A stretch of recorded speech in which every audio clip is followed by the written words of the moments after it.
Hey guys, thanks for joining me. In today's video, I'm excited to share with you this wicked little Dragonfly Nymph pattern. For these flies, I like using Togens Competition Nymph hook. These are barbless size 8. For the eyes of this Dragonfly, Togens Mono Eyes, red in a 2.4mm size. For my thread, I like to use Semperfli's Nano Silk. This is 50 denier, 12/aught, and I love these ceramic bobbins from Dr. Slick. These don't fray any threads at all. For the body, we're using Togens 2mm foam in both olive and brown. And then for the underbody, to help that foam stay in place, some Wapsi Superfine waterproof dubbing. For the legs, these things are wicked. These are Semperfli's Silly Legs in burnt orange barred. And then you can go ahead and color the body up and darken it as much as you want using some brown and green Sharpies. And you will need a fine point black Sharpie as well.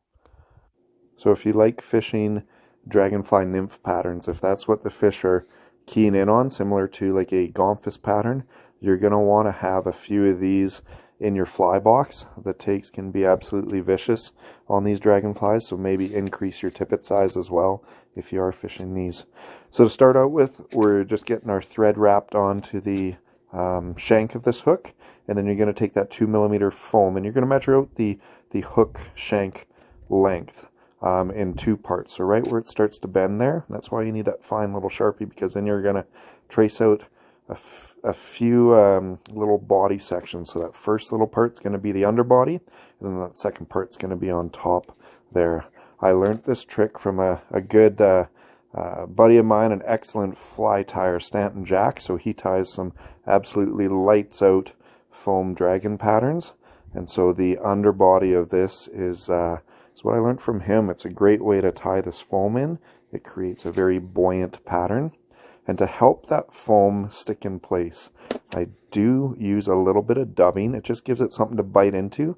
That nano silk is very slippery, so it's going to want to wander around the shank of the hook as you tie it in, and this dubbing just helps out there.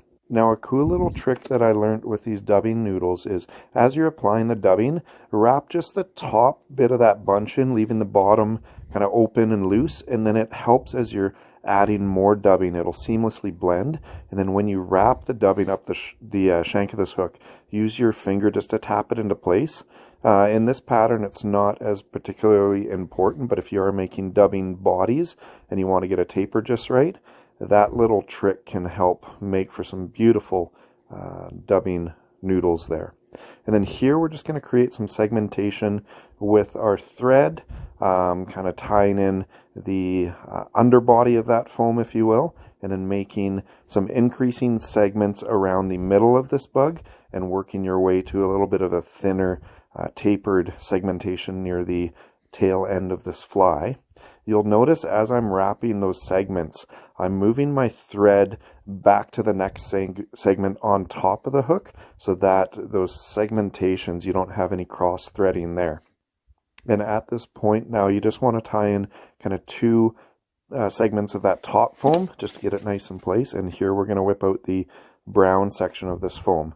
This one you're going to want to cut out similar to like a bullet shape, a little bit tapered in the middle there, extending out to a point, and measure this up so that you have about a hook length in behind the fly. And now we get to play with a little bit of fire to create this 3-dimensional ribbed section. So grab a pair of channel lock pliers, something with nice big teeth in there. I find this works really well, this tip.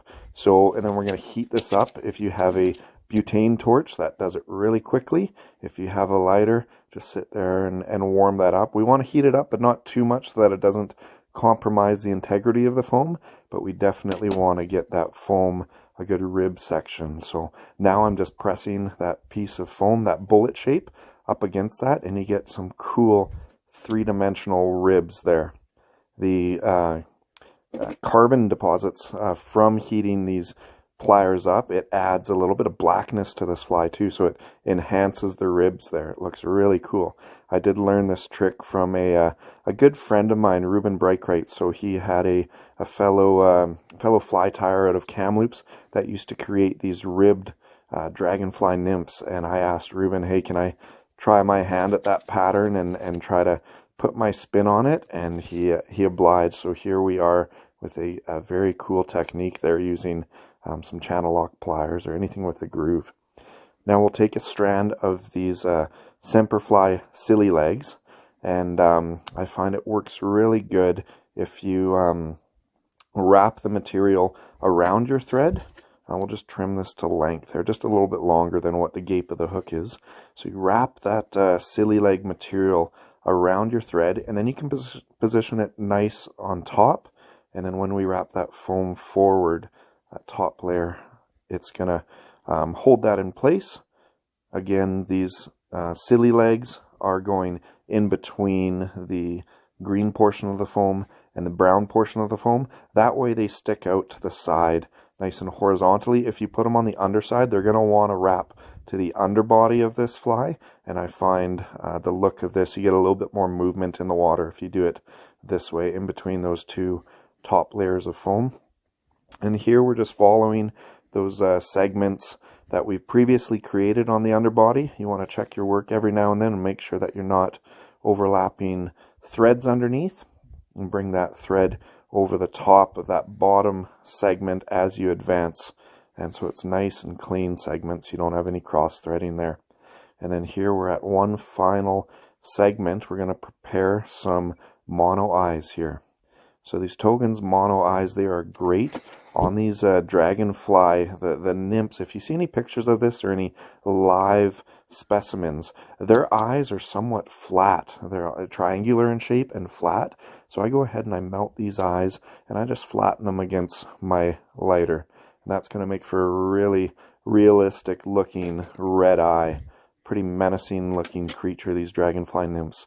And then just trim away some of that foam there to make sure that those eyes don't get buried as you insert it in between the brown layer and the green layer of the foam. And then a good trick, instead of dropping these all over your fly tying desk, keep them in your bead tweezer there, and then wrap your thread around them to capture them. Make sure that they're not dropping, falling into your heating vent or anything. And then here we're going to do a couple of wraps in behind that foam, pinch those eyes in between, and then advance again, kind of going over that underbody so you don't have any cross threading. Get that nice and happy where you want it before you cinch down on that thread. That's looking really good right there. Pretty realistic already. I'm happy with that. And then we'll go ahead and do a securing whip finish to the front. And then I like to add a couple of half hitches just around the eye of this hook. We're going to apply some UV resin to this just to help hold everything in place so these things don't get destroyed by the trout, because they will take these pretty viciously. And so that's looking pretty happy there. Trim your thread away. As I always recommend, whenever you're using nano silks, don't trim it with your good scissors. Here I've implemented just a razor blade. Nice little painting scraper razor blade, works really good. Keeps your fingers safe, and then you can just go ahead and customize the front of this, their mandible on these dragonfly nymphs. They've got little teeth, little section up front there, so you can just taper that triangular. And now the arts and crafts begins. We'll give it a little bit of a paint job. I find brown color Sharpie works well, and then you can use some olive color for the underbody as well. Depending on your local lakes, I have found that a olive green dragonfly nymph is very enticing as well, with a light green underbody. So get this in a few different shades. And here we are applying some Golf Flexman resin. This stuff is beautiful for any foam applications. If it does get chomped on, that resin remains flexible. It's not going to crack on you like some of the harder resins like a Gulf Thin Min or Solera's Bone Dry. This stuff remains flexible so that it adheres nicely to that foam. When you are curing this resin, I like to use this beautiful Semperfli. This is a rechargeable UV torch or UV flashlight for those of us in North America. These things are great, and when it runs out of juice, you plug it into a USB port and you've got life again in a couple of hours charge time. So there you have it, my friends, the ribbed dragonfly nymph pattern. Give it a try, and we'll see you on the waters.